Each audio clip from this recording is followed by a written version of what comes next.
세상에 떠도는 기묘한 괴담들. 첫 번째 이야기, 수맥 때문에 계속해서 가위에 눌렸다. 20살 때 실제로 겪은 일을 투고하려 합니다. 20살 봄에 용인으로 이사를 했습니다. 집이 다세대 주택 같은 개념이라 한 동에 8세대 정도만 사는 집이었죠. 이사 후 가구 배치를 끝내고 몇 주 지났을 때 뭔가 배치가 마음에 들지 않아 다시 배치를 했죠. 그런데 그날 밤 잠이 들 때부터 이상한 경험을 하게 됐습니다. 처음엔 그냥 가위 눌리는 식으로 경험했어요. 가위를 자주 눌리시는 분들은 아시겠지만 몸이 점점 침대로 눌리는 느낌이 나더라고요. 처음 며칠간은 가위 눌리는 기분을 좀 즐기기도 했습니다. 아무 일도 일어나지도 않고 그냥 가위만 눌리길래 신기하다 하면서 그냥 며칠을 그렇게 보냈습니다. 그러던 어느 날 잠이 오르는데 어김없이 가위에 눌리더군요. 뭐 또 이러다 말겠지 라는 생각에 눈을 감고 있는데 갑자기 누군가 제 목을 팍 누르는 느낌이 났습니다. 어느 정도였냐면 숨이 턱 막히고 침이 나올 정도였어요. 너무 무서워서 가위고 뭐고 온갖 욕을 퍼부으면서 방불을 켰습니다. 다행히 방 안엔 아무도 없었습니다. 그날은 무서워서 방에 불을 켜고 잤습니다. 그리고 그 다음날 알바를 끝내고 피곤한 몸으로 그냥 침대에 누웠습니다. 잠이 들라는 차의 집 밖에서 이상한 소리가 나더라고요. 한두 명이 아니라 수십 명이 떠드는 소리가 나서 이 새벽에 어떤 놈들이 밖에서 떠드나 싶었습니다. 무시하고 자려는데 엄청 큰 여자의 비명소리가 났습니다. 순간 너무 놀라서 창문을 열고 밖을 확인하는데 아무도 없었어요. 분명 비명소리가 났는데 말이죠. 그늘도 역시 불을 켜놓고 잠이 들었습니다. 문제는 그 다음 날이었습니다. 그늘도 역시 알바를 끝내고 침대에 쓰러졌죠. 제 방은 창문 바로 앞에 책상이 있고 창문에 커튼이 달려 있습니다. 잠이 들락말락할 때 무의식적으로 책상을 봤는데 웬 여자가 제 책상 끝에 앉아서 머리를 휘날리고 있더군요. 처음엔 커튼이 바람에 날리는 건가 하고 그냥 재우고 했는데 갑자기 온몸에 소름이 돋았습니다. 창문을 열어둔 적이 없었거든요. 무서워서 불을 켜고 다시 책상을 봤는데 아무도 없습니다. 그런데 다시 불을 끄고 누운 뒤 책상을 봤는데 그 여자가 또 앉아서 저를 쳐다보고 있었습니다. 너무 무서워서 책상을 등지고 누웠습니다. 그리고 제가 잘못 본 게 분명하다고 스스로를 설득하며 잠을 청했죠. 그런데 등이 뭔가 쎄한 게 점점 뭔가가 다가오고 있다고 느꼈습니다. 전 귀신을 처음 보면 인사라도 해야지 하고 생각하던 사람인데 점점 뭔가가 다가올수록 그런 생각은 없고 잡히면 죽는다는 느낌만 왔습니다. 결국 너무 무서워서 그대로 뛰어일어나 방에 불을 켜고 인근 PC방으로 도망쳤습니다. 그날 밤은 도저히 잠이 오질 않더라고요. 다음날 왜 이런 일이 나한테 생겼을까 고민하던 중 가구 배치 때문인가 싶어 가구를 원래대로 배치했습니다. 그러자 그런 일이 더 이상 생기지 않더군요. 지금은 그냥 수맥 때문에 일어났던 게 아닌가 어렴풋이 짐작하고 있을 뿐입니다. 두 번째 이야기, GP의 지원 요청. 갓 전역한 20대 청년입니다. 2012년도에 먼저 전역한 친구에게 들었던 괴담입니다. 친구네 부대는 최전방과 가깝긴 하지만 최전방에 투입되지는 않는 부대였답니다. 어느 날 친구네 부대로 지원 요청이 와서 한 개 소대가 최전방에 있는 A소초와 다른 소초로 10명씩 투입이 되었습니다. 당시 제 친구는 막 병장으로 진급했었고 B초소로 처음 지원을 가게 되어 자기 부사수인 후임과 같이 근무를 섰다고 합니다. 한참 시간이 지나고 지루하던 참에 무전기가 울리더라고 합니다. 무전기를 받으니 무전기에서는 치제, 쥐 하는 잡음뿐 말이 없었습니다. 혼선인가 하고 무전기를 내려놓았는데 한 번 더 울리더랍니다. 치제, 쥐 원인을 몰라 그냥 내버려뒀는데 무전기가 재차 울렸습니다. 받아보니 이번에는 무전기에서 목소리가 들려왔습니다. XGP의 적 도발이 시작되었습니다. A소초에서 빠른 지원 부탁드립니다. 빨리 와주시기 바랍니다. 급한 목소리와 함께 무전기는 꺼졌습니다. 친구는 급한 마음에 A소초에 연락하여 XGP의 도발이 시작되었으니 빠른 지원 부탁드립니다. 라고 보고했습니다. A소초의 통신병은 뭐지? 우선 알겠습니다. 라는 반응만 보였답니다. 친구는 병장짬에 괜히 지원 왔다고 욕을 하며 진짜 전쟁이라도 나면 어쩌나 엄청 긴장하고 있었다네요. 15분 정도 지났을까요? 근무가 끝나지도 않았는데 다음 근무자가 오더랍니다. 저기, 지원 온 분들 지금 근무 교대해주고 소초로 복귀하라고 합니다. 친구는 그대로 후임하고 복귀를 했더랍니다. 그런데 같은 시간대에 근무했던 근무자들이 죄다 소초 앞에서 엎드려 있었습니다. 소초장은 친구와 후임마저 엎드리게 한 뒤 이유도 모를 얼차려를 내린 뒤 생활관으로 돌려보냈습니다. 친구는 무슨 일인지 모르고 기껏 파견 나와서 얼차려나 받는 게 너무 억울했습니다. 그래서 소초장에게 찾아가 따졌다고 합니다. 아니, 적 도발이 시작됐다는데 얼차려를 왜 받은 건지 모르겠습니다. 다른 부대에서 지원 온 건 고맙게 생각하는데 근무 첫 투입부터 장난이나 치면 어떻게 하나. 소초장은 오히려 친구를 타박하며 이따 호출할 테니 오라며 보냈다고 합니다. 그렇게 친구는 생활관에서 쉬다가 흡연장에 나와 흡연을 하는데 소초장에게서 호출이 왔답니다. 소초장실로 가봤더니 전화를 받으라고 하더랍니다. 친구는 부대 중대장이었습니다. 병장 달고 파견 나가서 고생하는 건 알겠는데 조금만 참으라는 말과 함께 금세 전화가 끊겼다고 합니다. 그리고 고지연 알아든 소초장의 말에 친구는 놀랄 수밖에 없었습니다. 소초장이 얼차려준 이유는 너네 시간대 투입한 B, C, D 초소에서 동시에 연락이 와서 XGP의 포격 도발이 일어났다고 똑같이 이야기를 했기 때문이다. 같은 근무 시간에 투입된 초소에서 전부 똑같은 말을 했다는 것입니다. XGP는 한국전쟁 이후로 없어진 GP인데 모든 초소에 그런 연락이 올 리가 있겠냐? 너희들이 짜고 장난친 거라고 보고 얼차려를 준 것이다. 라고 말하는 것이었습니다. 친구는 딱 사흘 더 있다가 더는 무서워서 지원 못하겠다고 후임들 데리고 부대로 복귀했답니다. 혹시 6.25 때 병력 지원을 요청했던 무전이 먼 시간을 뛰어넘어 2012년에 수신된 건 아닌가 싶기도 하네요. 세 번째 이야기, 군복무 시절. 군복무하던 시절, 하사였을 때 이야기입니다.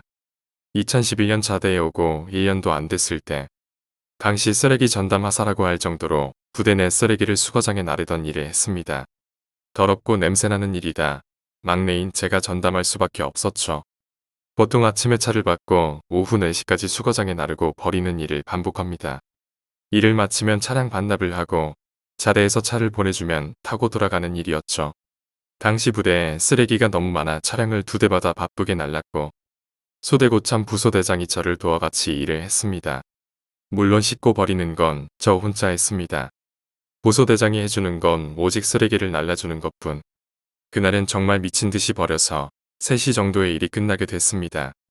차를 반납하고 나니 시간이 남았죠.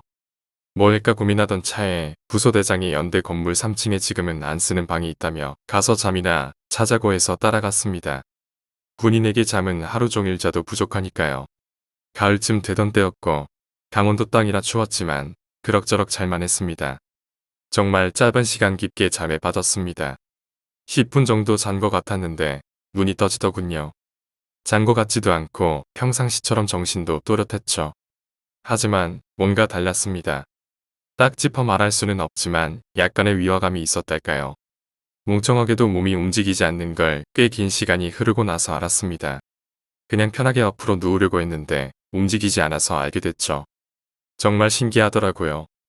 가위는 처음 눌려본 거라 몸이 움직이지 않으니 이게 가위구나 하면서 실없는 생각을 하고 있었습니다.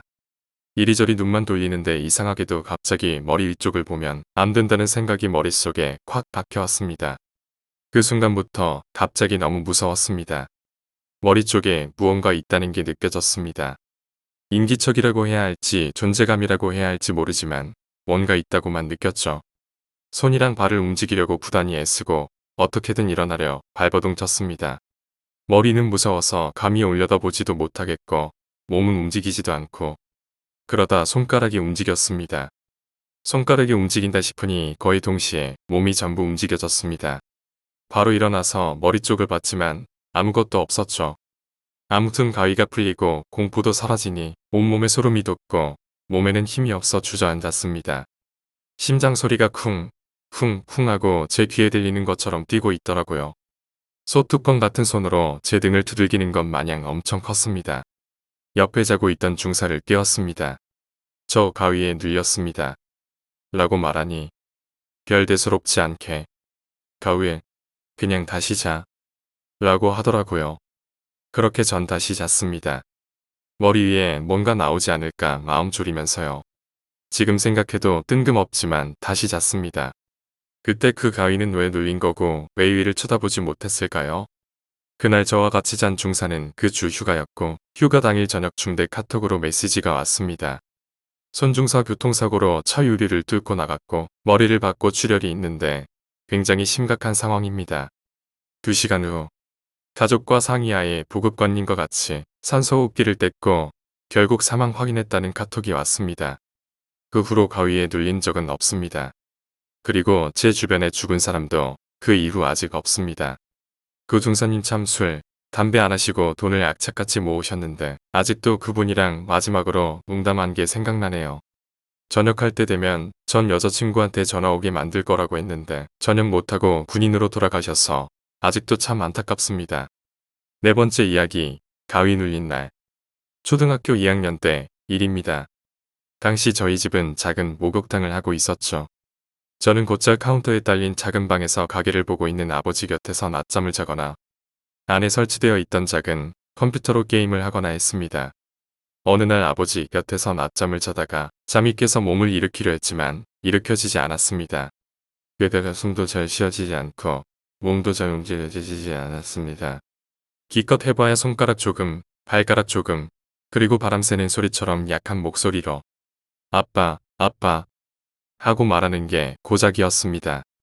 그때는 가위에 눌린다는 게 무엇인지도 몰랐기 때문에 처음 겪는 당황스럽고도 무서운 일에 혹시 이대로 죽는 건 아닌가 싶을 정도였습니다. 그러던 와중 카운터 문을 열고 형이 들어왔습니다.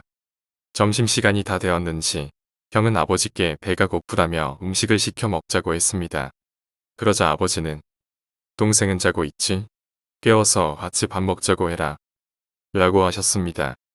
그 말을 듣고 살았다 싶었죠. 가위에 눌려 실눈을 뜬 채로 움찔거리고 있는 제게 형은 천천히 다가왔습니다. 저는 형을 보며 형, 살려줘, 형 하고 가능한 한 크게 외쳤습니다. 그런데 그때 너무 서럽고 무서워서 울 수밖에 없었던 일이 일어났습니다. 이 사건을 아직도 기억하고 있는 이유이자 종종 형한테 따지기도 하는 일이기도 합니다. 형은 얼굴을 가까이에 대고 제가 처절하게 외치는 소리를 듣고도 저를 보며 웃어버렸죠. 그리고는 뒤돌아서 아버지를 보고 말했습니다. 아빠, 얘 지금 푹 자는 것 같은데 그냥 우리끼리 먹자. 하고 말입니다. 그때 보인 형의 웃음은 지금도 도저히 잊히지가 않습니다. 5번째 이야기, 천장. 25살의 평범한 사회인입니다. 2년 전 겪은 이야기를 해보려 합니다. 그해 여름, 여느 때처럼 씻고 자리에 누웠습니다. 멍하니 천장을 올려다보는데 갑자기 천장에서 뭔가 보이기 시작했습니다. 처음에는 그냥 얼룩인가 싶었는데 자세히 보니 아니었습니다. 80년대에 유행했던 여학생들의 따은 양갈래 머리였습니다. 그게 뒷모습만 천장에 보이는 겁니다. 잘못 봤나 싶어서 눈을 비비고 다시 봤지만 여전히 보였습니다. 그런 기묘한 상태가 며칠이고 이어졌습니다. 불을 켜거나 낮에는 보이질 않는데 불이 꺼지고 어두워지면 어김없이 보이더군요. 그렇게 며칠쯤 지났을까요? 평소처럼 천장을 바라보는데 갑자기 그 뒷모습이 움직이기 시작했습니다. 마치 고개를 돌리려는 것처럼요. 그 모습의 정체가 궁금해 미칠 지경이었기에 계속 천장을 노려봤죠. 그러다 어느 순간 얼굴이 보였는데 그대로 기절할 뻔했습니다. 눈은 퉁퉁 부어있고 입에는 피칠갑을 한 여자가 저를 내려다보며 웃고 있었습니다. 소스라치게 놀라 벌떡 일어나서 다시 천장을 봤지만 아무것도 없더군요. 그 이후로는 천장에 아무것도 나타나질 않습니다. 하지만 지금도 그때 그 얼굴만 떠올리면 온몸에 소름이 끼치네요. 6번째 이야기, 목소리. 괴담이라고 하기에는 딱히 무섭지 않고 어찌 보면 사소한 일을 3번 정도 겪었습니다. 이게 저를 보살펴주는 귀신인지 환청인지는 모르겠습니다.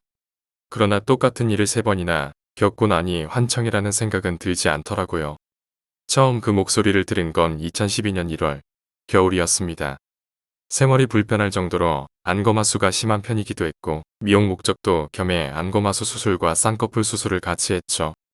보기와는 다르게 병치료 굉장히 작고 허약했지만 수술이란 건 한 번도 해본 적이 없었습니다. 부분 마취로 진행을 했기에 큰 긴장과 기대를 안고 수술실에 들어갔었고 다행히 예상과는 다르게 큰 고통 없이 성공적으로 끝났습니다. 첫날은 붓기도 심하고 마취가 풀리면 아플 테니 하루만 벽에 등을 기대고 앉은 채로 자라고 하시더라고요. 의사 선생님께서 말씀하신 대로 앉아서 잤는데 이게 생각보다 잠을 못 잘 정도로 열도 나고 욱신거림이 심하더라고요. 그래서 알아눕듯이 끙끙거리며 잠을 잤습니다. 이때 가위가 눌렸습니다. 이제껏 가위에 눌려본 적이 없었던 터라 그 중압감에 조금 놀랐지만 몸이 지쳐서 그렇겠거니 하고 다시 잠을 청하려던 터였습니다. 그 순간 힘들어 라고 목소리가 들려왔습니다. 여성의 목소리였습니다. 저는 엄마께서 말씀하신 줄 알고 응, 힘들어 라고 중얼거렸습니다. 그러자 맥이 탁 풀리기라도 한 듯 가위가 풀리더라고요. 이때는 아프니까 별일을 다 겪는구나 하며 단순하게 넘겼습니다. 그 일이 이틀 즈음 그해 여름이었습니다. 음식을 잘못 먹고 탈이 나 심한 장염에 걸렸었습니다. 장염에 걸린 지 일주일이 다 되어갈 즈음 또 가위에 묵직하게 눌렸습니다. 가뜩이나 온몸에 힘도 없는데 가위에 눌리니 숨도 벅차더라고요. 결국 가위를 풀 생각조차 못하고 끙끙거리고 있었습니다. 또다시 힘들어 라는 목소리가 들려왔습니다. 응, 힘들어. 제 의지와는 상관없이 중얼거렸습니다. 그리고 또다시 맥이 풀리듯 가위와 잠이 달아났습니다. 이 일을 연속적으로 겪고 의아한 마음에 잠시 생각해보니 첫 번째 가위는 높고 젊은 톤을 가진 여성의 목소리였습니다. 엄마는 제게 말을 건 적이 없다고 하셨고요. 두 번째 가위 때는 집에 혼자 있었습니다. 신기한 것은 이 일을 겪고 또 겪고도 무섭기는커녕 오히려 마음이 편해지고 아무렇지도 않았습니다. 그리고 가위에 풀리는 그 순간은 말로 표현할 수 없는 개운함을 가져다 주었습니다. 여전히 그저 신기한 경험일 뿐이라고 생각했습니다. 2년 후 대학교 졸업을 앞두고 취업에 관해서 극심한 우울증을 겪었습니다. 삶과 미래의 가능성에 고민만 하다 그냥 이대로 죽고 싶다는 생각이 들 정도였고 칼과 밧줄 같은 것을 비상키트처럼 박스 안에 넣어놓곤 했습니다. 심신이 지쳐 울다 잠드는 일이 빈번했고 마침 원하는 회사의 면접에서 떨어져서 좌절감은 더욱 심해졌었죠. 무턱대고 손목을 그었습니다. 그 와중에도 겁이 많아 깊게 베지는 못해 피는 제대로 나오지도 않고 아프기만 하더군요. 스스로의 죽음도 결정하지 못하고 제대로 취직 못하는 제가 한심해서 울다가 지쳐 잠들었습니다. 그리고 그날 또다시 가위가 눌렸습니다. 힘들어. 익숙한 목소리가 들려왔습니다. 응, 너무 힘들어. 저는 울먹이면서 대답했습니다. 그런데 대답하면 바로 풀어주던 지난 때와는 달리 이 말을 들려주고는 가위를 풀어주더라고요. 괜찮아. 다음 날 우울한 마음은 언제 있었냐는 듯 상쾌한 마음으로 취직 준비를 다시 시작했습니다. 저도 잘 모르겠습니다. 갑자기 왜 이런 힘이 솟았는지, 긍정적인 생각들을 하게 되었는지, 그 귀신 덕분인지 취업도 잘하게 되었고, 원하는 회사는 아니었지만 나름 만족하며 살아가는 번듯한 직장인이 되었습니다. 그 후로는 가위에 눌려도 그 목소리는 찾아오지 않았습니다. 제가 힘들 때마다 찾아와 주는 것을 보니 저를 보살펴주는 수호신 같은 것이었을까요? 아니면 힘든 나머지 들려온 환청이었을까요? 어느 쪽이었든 제게는 살아갈 힘을 준 소중한 목소리입니다. 만약 다시 듣게 된다면 그때는 힘들다는 말보다 고맙다는 말을 해주고 싶습니다. 7번째 이야기, 중고 바이크. 저는 학교를 애매하게 멀리 있는 곳에 가게 되어 전철로 통학을 하고 있습니다. 하지만 솔직히 사람 많은 전철을 매일 타야 하는 게 너무 싫었습니다. 그래서 통학용으로 그럭저럭 쓸만한 125cc 중고 바이크를 좀 싼 가격에 구매했죠. 전 주인은 점화계통에 문제가 있다며 바로 그 자리에서 돈을 깎아주셨습니다. 아르바이트를 하고 있지만 지출이 좀 있던 저로서는 고마운 상황이었죠. 바이크를 구매하고 바로 수리점을 찾아갔습니다. 그리고 여기저기 손을 좀 봤죠. 평소 바이크나 자동차가 있는 사람들을 부러워하고 있던 저에겐 꿈만 같은 일이었습니다. 이게 5달 전쯤 일입니다. 그 후로 일종의 습관 같은 게 생겼습니다.